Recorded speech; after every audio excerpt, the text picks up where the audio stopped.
अमेठी और रायबरेली पर जो सोचा था उसका बिल्कुल विपरीत तो हो गया। शायद बहुत कम लोग ऐसे थे जिन्हें इस बात की जानकारी थी कि कांग्रेस रायबरेली से राहुल गांधी को उम्मीदवार के तौर पर आखिरी मिनट पर उतार देगी।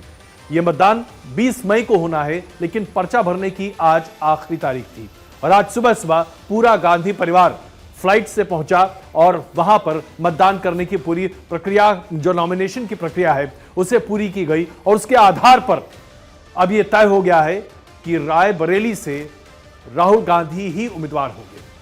हां, अमेठी उन्होंने छोड़ दिया। अमेठी को उन्होंने क्यों छोड़ा और रायबरेली को क्यों चुना, इस पर सबसे पहले ये देख लेते हैं अदिति कि उन्होंने कहा क्या है। रायबरेली को चुनने के साथ ही राहुल गांधी ने एक्स प्लेटफॉर्म पर एक बात लिखी है जो बड़ी ही भावनात्मक है। उन्होंने लिखा कि रायबरेली से नामांकन मेरे लिए भावुक पल है। मेरी मां ने मुझे बड़े भरोसे के साथ परिवार की कर्म भूमि सौंपी है और उसकी सेवा का मौका दिया है। अमेठी और रायबरेली मेरे लिए अलग अलग नहीं है, दोनों ही मेरा परिवार है और मुझे खुशी है कि 40 वर्षों से क्षेत्र की सेवा कर रहे किशोरी लाल जी अमेठी से पार्टी का प्रतिनिधित्व करेंगे। अन्याय के खिलाफ चल रही जंग, जो न्याय की जंग है, मैं मेरे अपनों की मोहब्बत और उनके आशीर्वाद के साथ मुझे विश्वास है कि संविधान और लोकतंत्र को बचाने की इस लड़ाई में आप सभी मेरे साथ खड़े रहेंगे।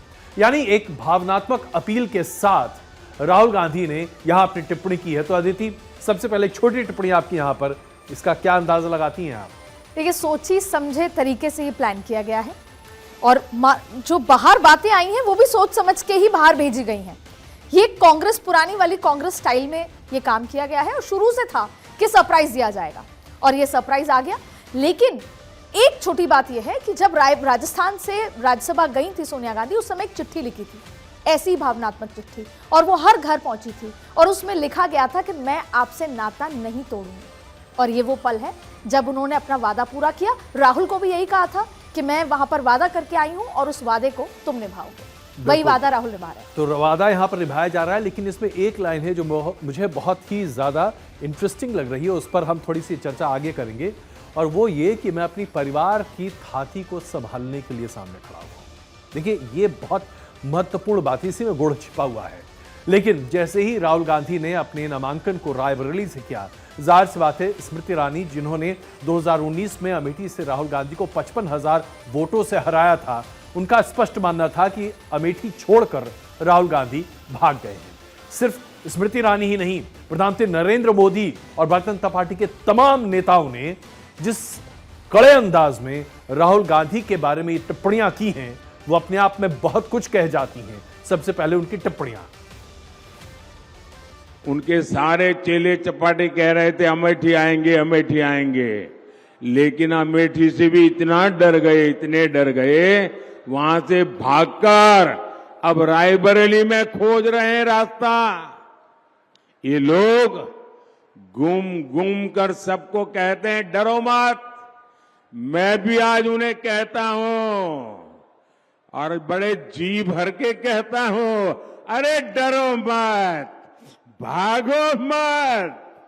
क्या अमेठी से गांधी परिवार का ना लड़ना इस बात का संकेत है कि कांग्रेस पार्टी चुनाव में एक वोट पड़ने से पहले ही अमेठी से अपना हार स्वीकार कर चुकी है?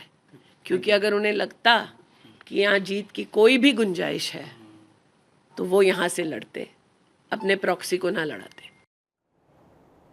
प्रधानमंत्री नरेंद्र मोदी ने तो सीधे सीधे राहुल गांधी पर तंज किया।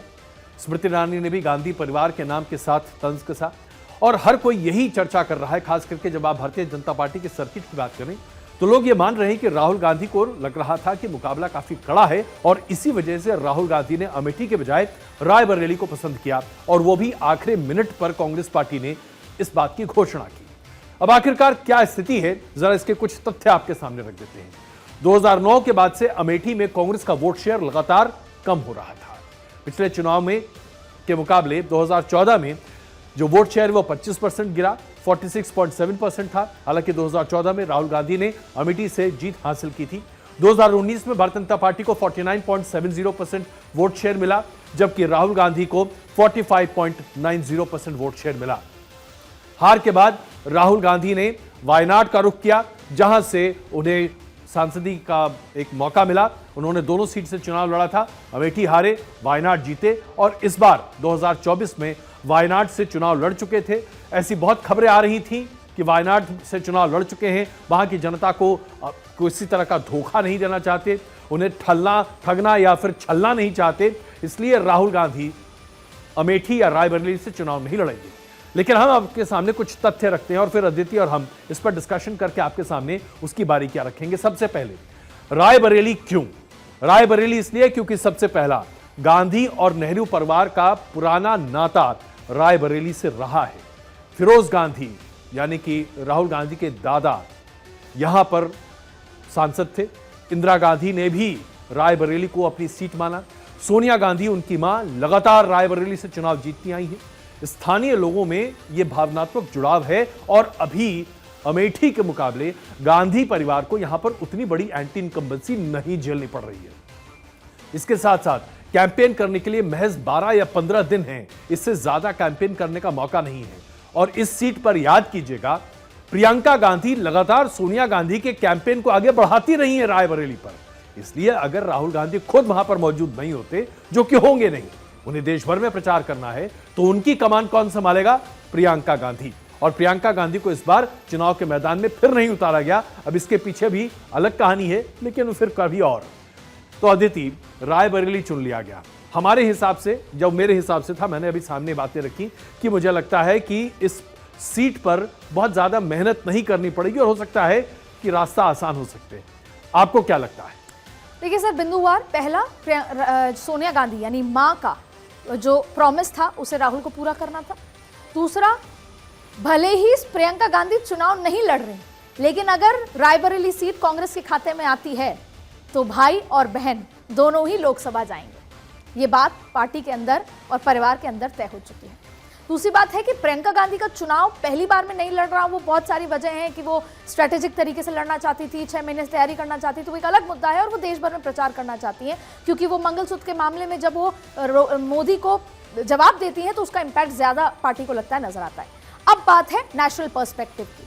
नेशनल पर्सपेक्टिव में एक एंगल, भारतीय जनता पार्टी एक चीज से जूझ रही है, वो है तो नेशनल पार्टी, लेकिन कहीं ना कहीं जो ये दक्षिण की बात होती है तो उसको लगता है कि हम दक्षिण में भी अगर परचम लहरा लेंगे तो हम पूरे देश की पार्टी होंगे।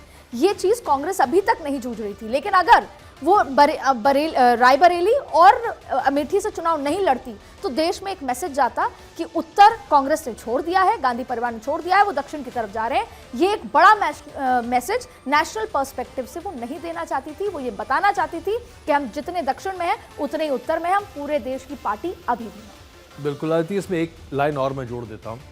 ऐसी बस संभावना के तौर पर है, जाहिर सी बात है मतदाता तय करता है कि कौन जीतता है और कौन हारता है। लेकिन फर्ज कीजिए, ऐसा सोचा जाए काल्पनिक तौर पर कि राहुल गांधी रायबरेली जीत लेते हैं, रखना तो एक ही सीट होगा, तो जाहिर सी बात है उसमें प्रेफरेंस क्या है? वायनाड, जो कि उन्होंने बार बार हर मौके पर सिद्ध किया है। और उसके बाद रायबरेली पर उपचुनाव होगा।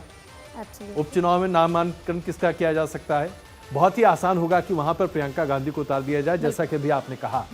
हाँ, बस एक दिक्कत होगी कि गांधी परिवार पर परिवारवाद का लेबल अच्छे तरीके से चिपका दिया जाएगा, लेकिन ऐसा तो भारतीय राजनीति में लगभग हर जगह है।